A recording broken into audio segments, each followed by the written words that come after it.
মনটা খুব খারাপ। নীল ডায়েরিতে কিছু লেখছি, হঠাৎ দরজায় কারো উপস্থিত লক্ষ্য করলাম। দ্রুত ডায়েরিটা বন্ধ করে পিছনে তাকিয়ে ভয় পেয়ে গেছি। রাফি দাঁড়িয়ে আছে। ও মা! ডায়েরিটা লুকানোর চেষ্টা করে ব্যর্থ হলাম। রাফি ডায়েরিটা দেখে ফেলেছে। রাফি, এই তুমি ডায়েরি লেখো? সাইমা, জি লেখি। রাফি, ডায়েরিটা দেখি কি কি লেখেছ? সাইমা, ডায়েরিতে কি লেখা সেটা দেখা লাগবে না। রাফি, দাও দেখি। রাফি আগ্রহ সহ আমার দিকে এগিয়ে আসছে। আমি তো বইয়ে শেষ। একবার যদি ডায়েরিটা রাফির হাতে পড়ে তাহলে কি হবে ভাবতে পারছি না। কত কিছু লেখা আমার ডায়েরিতে। রাফি এক পা করে আমার দিকে আগ্রহ সহ এগিয়ে আসছে আর আমি পিছাচ্ছি। সাইমা, এভাবে এগিয়ে আসছেন কেন? রাফি, ডায়েরিটা পড়বো। সাইমা, এটা আমার পার্সোনাল ডায়েরি। রাফি, তাতে কি হয়েছে? দাও। এই সুযোগে আমি দিলাম এক দৌড়।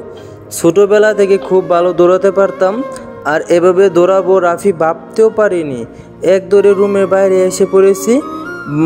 পাশের রুমে যে পালানোর চেষ্টা করলাম। পাশের রুমে একটা জায়গায় ডায়েরিটা লুকিয়ে ফেলেছি। এবার বাইরে এসে রাফির সামনে দাঁড়ালাম। ও এখনও আমাকে দৌড়ার জন্য তো দৌড়াচ্ছে। অবশেষে নিজে ইচ্ছেই দৌড়া দিলাম। রাফি, বাবা এত জোরে দৌড়াতে পারো? আগে জানতাম না তো। সাইমা, আমি ছোটো থেকে ভালো দৌড়াতে পারি। একবার স্কুলে খেলায় দৌড়ানোর জন্য ফার্স্ট হয়েছিলাম। রাফি, তাহলে আমাকে দেখি এভাবে পালালে কেন? সাইমা, এই রাগ করেন না প্লিজ। শুনেন, রাসূল সাল্লাল্লাহু আলাইহি ওয়াসাল্লাম ও হযরত আয়েশা রাদিয়াল্লাহু আনহুর মাঝে মাঝে দৌড় প্রতিযোগিতাই করতেন, কিন্তু আপনাকে বললে তো করবে না, তাই আমি একটু চালাকি করলাম। রাফি, ও তাই নাকি? সাইমা, আপনি কোথায় কথায় এত রাগ করেন কেন? আমার কিন্তু একদম ভালো লাগে না। রাফি, আচ্ছা ডায়েরিটা দাও। সাইমা, আপনি হেরে গেছেন, যেদিন জিতে যাবেন সেই দিন দিব। রাফি, ঠিক আছে। এই বলে রুমে চলে গেল। আমার মাথায় আবার একটা দুষ্টু বুদ্ধি এলো। আমি পড়তে না বসে রুমে গেলাম। রাফি, আর কিছুদিন পর এক্সাম, আর তুমি না পড়ে কি করছো এখানে? সাইমা, পড়তে মন বসে না, চলেন একটু ছাদে যাই। রাফি, আবার বায়না, প্রতিদিন রাতে ছাদে যাওয়া নিয়ে পাগলামো করো কিসের জন্য? আমি তো একদিনও যাই না, তাই আমিও একটু রাতে আপনার সাথে সময় কাটাতে চাই, কিন্তু আপনি কাটান না। রাফি চুপ হয়ে আছেন। সাইমা, যাবেন কি? শুধু আজকের জন্য, যদি ভালো না লাগে আর কোনো দিন জোর করব না। রাফি, চলো। এর আগে ছাদে আর একদিনও এসেছিলাম, কিছু সময় পরে চলে গিয়েছিলাম, কিন্তু আজ অনেক সময় থাকার ইচ্ছে আছে। চারিদিকে নীরব পরিবেশ, হালকা হালকা বাতাস হচ্ছে, চাঁদের আলোয় আশেপাশে সব কিছু অনেক সুন্দর দেখা যাচ্ছে। আকাশটাও অনেক পরিষ্কার, মাঝে মাঝে কিছু মেঘ দেখা যায়। টবে অনেকগুলো ফুল গাছ লাগানো, এর আগে দেখিনি। অনেক ফুল ফুটেছে, ভালোই লাগছে দেখতে। রাফি, এই গাছগুলো অনেক দিন আগে লাগানো, বেশ সুন্দর সুন্দর ফুল ফুটেছে, তাই না? সাইমা, জি তা তো ফুটবেই, দেখতে হবে না কার বর লাগিয়েছে। রাফি, তুমি অনেক দুষ্ট। সাইমা, আপনার জন্যই।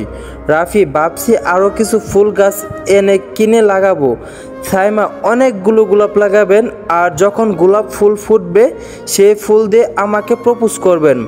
রাফি, কত শখ দেখো, এত কষ্ট করে ফুল গাছ লাগাবো আমি, যত্ন নিব আমি, আর সেই ফুল দিয়ে তোমাকে প্রপোজ করব। কত শখ। এভাবে অনেক সময় গল্প করলাম। আকাশ ভরা তারা মিটি মিটি জ্বলছে, অসাধারণ পরিবেশ, দুইজন আছি। দিন দিন নিজের প্রতি উদাসীন হয়ে যাচ্ছি, এই জন্য হয়তো মাথা ব্যথা করে এমন। মাথা চুলগুলো অনেক বড়, ঠিক মতো শুকায় না, কি করব বুঝতে পারছি না। ফজরের নামাজের পর অনেক সময় ধরে মনে হচ্ছে দরজায় কেউ দাঁড়িয়ে আছে। পিছনে ফিরতেই সেই একটা ঘটনার মুখে পড়লাম। রাফি দাঁড়িয়ে আছে আমার হতে দাঁড়িয়ে, কিন্তু এবার দরজার মুখে দাঁড়িয়ে আছে। পালানোর কোনো পথ নেই। আমার দিকে এগিয়ে আসতে একটা দৌড় দেওয়ার ব্যর্থ চেষ্টা করলাম। রাফি ধরে ফেলেছে, দেয়ালেও সাথে ঠেস করে দিয়ে চেপে ধরেছে। ভয় লাগছে, খুব মারবে কিনা কি জানি। রাফি, সোনামণি, এবার ডায়েরিটা দাও। সাইমা, যদি না দেই তবে? রাফি, আমি জিতেছি এবার, তাই আমি ডায়েরিটা পেয়ে যাব। সাইমা, এভাবে জিতলেন কেন? রাফি যাই হোক একবার সুদ দিলাম, হয়ে গেছে মনে হয়, চোখ খুলে গেছি।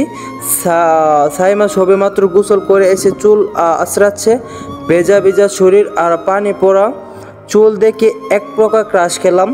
মেয়ের নাকি ভিজা গায়ে অনেক সুন্দর লাগে, আজ তা নিজে চোখে দেখছি, সত্যি অসাধারণ লাগছে।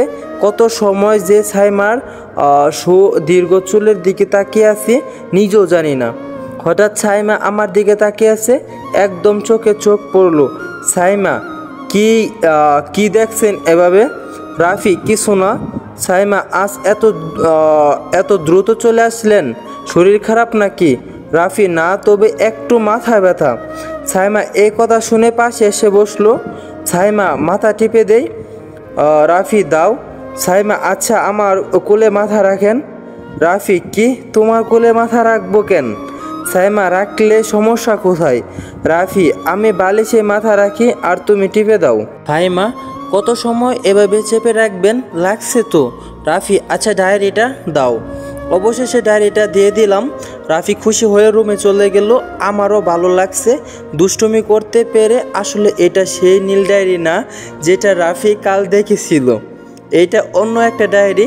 রাইসার পরামর্শ নিয়ে এই ডায়েরি লিখেছিলাম। আজকে বোঝা যাবে আদৌ রাফি আমাকে ভালোবাসে কি না। খুব টেনশন হচ্ছে। রান্নাঘরের দিকে গেলাম। কলেজে যেতে হবে, দ্রুত সব কিছু গুছিয়ে নিতে হবে। অফিসে আসার সময় সাইমার লেখা ডায়েরিটা নিয়ে আসলাম। পাগলি মেয়েটা কি লেখে একটু পড়ে দেখার জন্য। আমাকে নিয়ে কিছু লেখে না অন্য কোনো মানুষ ওর জীবনে ছিল, আজ জানা যাবে। অফিসে অনেক সময় এসেছি, প্রায় সব কাজ শেষ, আর কিছু কাজ আছে যা পরে করলেও হবে। ব্যাগ থেকে সাইমার লেখা ডায়েরিটা বের করলাম। মনের মধ্যে অনেক কৌতূহল কাজ করছে। সেই ডায়েরি খুলে পড়া শুরু করব, সেই সময় আব্বু চলে আসলো। কিছু প্রয়োজনীয় কথা বলে চলে গেল। এবার আসলো কাঙ্ক্ষিত সেই সময়। ডায়েরিটা খুলে চমকে উঠলাম। ডায়েরিটার নাম রাফি তোমায় ভালোবাসি। বিরাট আকারে একটা ধাক্কা খেলাম। ভেবেছিলাম ডায়েরিতে ওর অতীতের কোনো মানুষের কথা লেখা আছে, তাই এত আগ্রহ করে নিলাম।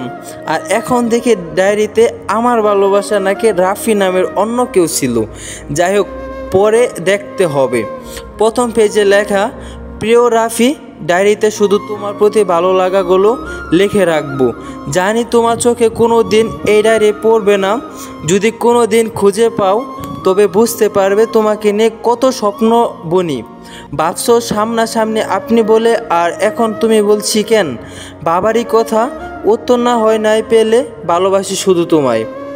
এটুকু পরে আবার একটা ধাক্কা খেলাম। তবে পরে বেশ ভালোই লাগছে। একটা মেয়ে আমাকে ভালোবেসে কিছু লিখছে, সেটা পড়তে ভালো লাগবে না সেটা হতেই পারে না। গভীর আগ্রহ নিয়ে পরের পেজে গেলাম। দ্বিতীয় পেজে লেখা, তোমার মুখের হাসিটা চাঁদের থেকেও সুন্দর, কিন্তু মুখটা এমন গোমরা করে রাখো কেন? তৃতীয় পেজে লেখা, এত সুন্দর করে পাগড়ি পরে চলাফেরা করলে যে কোনো মেয়েই তোমাকে পেতে চাইবে, আমি তো আর তাদের থেকে আলাদা নয়। চতুর্থ পেজে লেখা, আপনার দেওয়া চুড়ি, কানের দুল, পায়ের তোড়াগুলো সত্যি অসাধারণ। এমন সুন্দর জিনিস আমি আগে ব্যবহার করিনি। আপনার পছন্দ আছে বলতে হয়। পঞ্চম পেজে লেখা, আপনাকে হাতে করে ভাত খাওয়াতে সত্যি মজা লাগে, কিন্তু কেন তা জানি না। এভাবে আরও অনেক কিছু লেখা। সবগুলো পড়ে আমার বুকের বাম পাশে কেমন জানি লাগতেছিল। খুব ঘামছিলাম। সাইমার প্রতি আজ অন্যরকম অনুভূতি হচ্ছে। এতদিন সাইমার আচরণ আমার মনে কোনো প্রভাব ফেলেনি, কিন্তু আজ হঠাৎ এমন অদ্ভুত অনুভূতি হচ্ছে। মেয়েটা আমাকে এত ভালোবাসে আর আমি ওর সাথে কি নিষ্ঠুর ব্যবহার করি। সাইমার প্রতি এবার একটু অকৃষ্ট হয়ে পড়লাম। ওর প্রতি শ্রদ্ধা বেড়ে গেল। কোনো কারণ ছাড়া আজ অফিস থেকে চলে আসছি। সাইমার কলেজ থেকে আসতে আরও 2 ঘন্টা সময় লাগতে পারে। বিছানায় শুয়ে আছি, পরিবেশ দেখতেছিলাম। গাছে এক জোড়া পাখি এসে বসেছে, অনেক সময় ধরে বসে আছে। পাখিগুলা দেখতে অনেক সুন্দর, কিচিরমিচির ডাকে মন জুড়ে যাচ্ছে। ছোট আরও কয়েকটা পাখিও গাছে বসে আছে। গাছগুলোতে বিভিন্ন ফল ধরেছে, আবার ফলও ফুটেছে। এমন একটা পরিবেশ সবার ভালো লাগবে। এত ফিন আমারও ভালো লাগতো, কিন্তু আজ বারবার শুধু সাইমার লেখা ডায়েরির কথাগুলো মনে পড়ছে। কোনোভাবেই বুঝতে দেওয়া যাবে না ওর প্রতি আমি দুর্বল হয়ে পড়েছি। 7-5 ভাবতে ভাবতে ঘুমিয়ে পড়েছি। মুখের উপর পানি ছেটা লাগলো। তাহাজ্জুদের সময় হয়ে গেছে, মনে হয় চোখ খুলে গেছি। সাইমা সবে মাত্র গোসল করে এসে চুল আঁচড়াচ্ছে, ভেজা ভেজা শরীর আর পানি পড়া চুল দেখে এক প্রকার কাশ খেলাম। মেয়ে নাকি ভেজা গায়ে অনেক সুন্দর লাগে, আজ তার নিজের চোখে দেখছি, সত্যি অসাধারণ লাগছে। কত সময় যে সাইমার সুদীর্ঘ চুলের দিকে তাকিয়ে আছি নিজেও জানি না।